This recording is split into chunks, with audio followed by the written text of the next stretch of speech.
The 9 Democrats, as Joan McCarter calls them, the assholes who were blocking the $3.5 trillion reconciliation bill, have voted for it with conditions that, well, it seems to me like they're caved in, but I'm going to see what Joan thinks. Of course, Joan McCarter is Daily Kos senior political writer and covers politics for Daily Kos and is in her home in Idaho.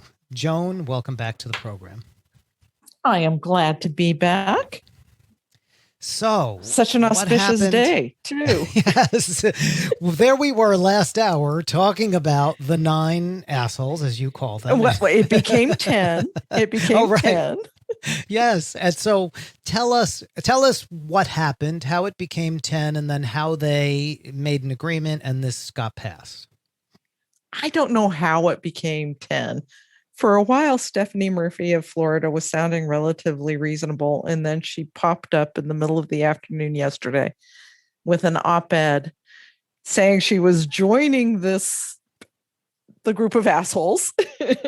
Greg Sargent at the Washington Post calls them the sabotage squad, which I think is also it's a good pretty term, darn good. For whatever reason, she decided to join them. They were insisting that there was no way they would vote to advance the budget resolution bill, the $3.5 trillion bill that would provide the reconciliation instructions for Biden's Build Back Better human infrastructure plan, unless the bipartisan plan that the Senate voted for got an immediate vote in the House. They wanted that vote to happen today. They didn't get that. Instead, they got the sort of promise, sort of commitment from leadership that they'll have that vote by September 27th, which really is, as far as I can tell, just kicks the can down the road another month on both of these bills. But it does also mean that, yes, Biden's $3.5 trillion Build Back Better plan gets a vote. The work will start on that now. And whether they can have it done, since it also has to be done in the Senate by the end of September, isn't clear. But where we're at now is sort of, it's not a stalemate because they broke. They did not get the thing that they were demanding, which was a vote on the Senate bill. But they also did get a little bit of a concession of this deadline, a very complicated deadline. Right. I mean, I couldn't figure out whether it was just sort of a surrender, face-saving thing or, I mean, I have to imagine Nancy Pelosi spoke with Chuck Schumer and said, can we get this done by then? But, it allows Republicans and others who want to block this to, now have a deadline that they know is the drop dead where they can try to stymie this. Right. I completely don't understand why. It's giving the Republicans aid and comfort in obstruction and in making life miserable for everybody. And particularly because of the complicating part I was talking about. If we go back a little bit, September 27th is 3 days before the end of the fiscal year, when we have to have a new government funding mechanism in place. So we'll be facing a government shutdown potentially. We have to get that done. There's also the debt ceiling that is probably going to come up due right about then. I think the longest that Treasury thinks they can extend it is the middle of October. So they're doing this extremely complicated budget reconciliation bill. We have to have the whole vote-a-rama in the Senate and all of that. We've got to have bills that both the House and the Senate agree upon. And they're putting it all in that week. It's going to be miserable. And frankly, I'm kind of glad that's when I scheduled my vacation. Now, let's talk a little bit about I guess there was, before we get to this, I wanted to talk a little bit about them and what their motives were. But before we get to that, there was also an idea that Nancy Pelosi could have just held the bill, like pass the infrastructure bill, and then just hold it and not send it to Biden to sign. And then that was a way to sort of thwart them. What did you think of that? That was an idea that was floated, and it got some coverage. I think ultimately the problem with it was she still only has a 4 vote margin in the House, and there would very likely be 4 votes against doing that. So that was no guarantee at all that the Senate bill would pass. Right. I really don't know that she could have gotten all the progressives on board. And it isn't just the progressives, to clarify. It's not Yes. just the AOC squad.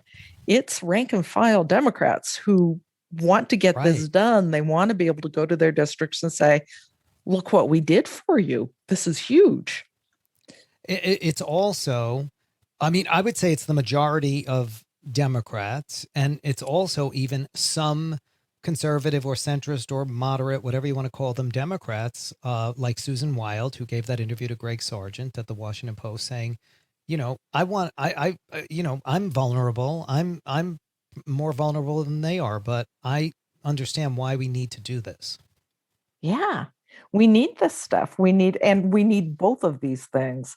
We've got to have those hard infrastructure projects where we're making bridges safe and replacing water pipes, but we also have to have the human side of it. We've got to have the extension of the child tax credits that's helping so many people, the expansion of Obamacare that's made healthcare even more affordable for people, the community and home-based healthcare for seniors and disabled people that's extremely popular.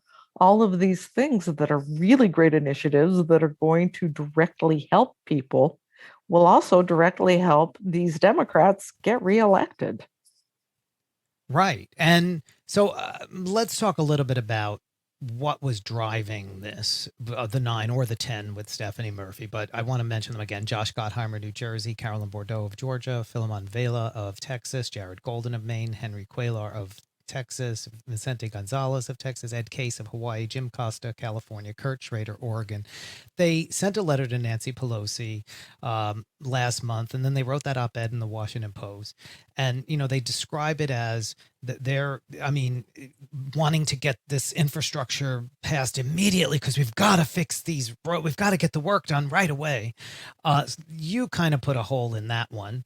You actually did put a hole in that one, but they're also positioned as sort of they're vulnerable and they're in trouble. And yet, Data for Progress did some polling in these districts and found the reconciliation bill popular. So, what's going on with them? I'm not sure what's going on with them. It's also, if you look at their reelection prospects, they're not in most of them, about half of them are not in the most dangerous districts in the House for Democrats. Some of them are actually pretty darn comfortable in their districts. I mean, Ed Case in Hawaii, the Democrats not going to win in Hawaii. Right. So I think, and you had pointed out that the timeline thing made no sense because some of what's in the infrastructure bill can't be put into effect until October anyway. Right. And one part of it, they were trying to say, well, we've got this momentum with the Senate. We have to make sure that we keep up the momentum with the Senate, and those Senate Republicans stay on board. Well, obviously not, because the bill already passed the Senate. They can't unvote on it. Senate Republicans can't take their vote away. So that was a totally specious argument, as most that was of them their argument been. in the letter before the vote, right? Yes, which ridiculous. What was really behind it, I think part of it was no labels. Nancy Jacobson's group pushing it really hard, with Gottheimer in particular, Josh Gottheimer of New Jersey, who happens to be a crony of Nancy Jacobson's husband, Mark Penn. And we all know Mark Penn. I think that no labels was part of what was behind that. That's the group started by Joe Lieberman that is supposed to be the bipartisan, we're just in this for everybody's good, but which is funded by some pretty ugly dark money groups. Right. And And which has had an agenda most of the time, most of what it's been doing. For instance, when we had Trump to fight, wasn't fighting Trump, it was trying to fight Nancy Pelosi. and we have a few retirements among these people, Mm-hmm. and they also might want to just be posturing, even though they ultimately voted for it, because they're, looking for certain jobs with certain places. Right. They're looking ahead to a future in lobbying, and they want to be having that future in lobbying in groups that have a lot of money to throw around. Right. So you wonder if what was this successful for them for whatever they needed to do? Like, was it really about their vote, or was it really about putting on a show, a performance? That's a very good question. Um, I think it was mostly about the performance. I also think part of it is that Gottheimer in particular really dislikes Alexandria Ocasio Cortez. And I think that it was in part personal for him, a power play to try to combat her and her influence in the caucus. The pressure really came to bear too, from every side. I mean, it really just showed them so out of step. It really did. I mean, usually they have Steny Hoyer and Jim Clyburn on their side. Those two have always been very, very sympathetic to Blue Dog arguments in, taking the tough votes and letting them go off and do things like vote on horrible Republican motions to proceed and do all of these kinds of procedural things to distance themselves from the pack and from Pelosi.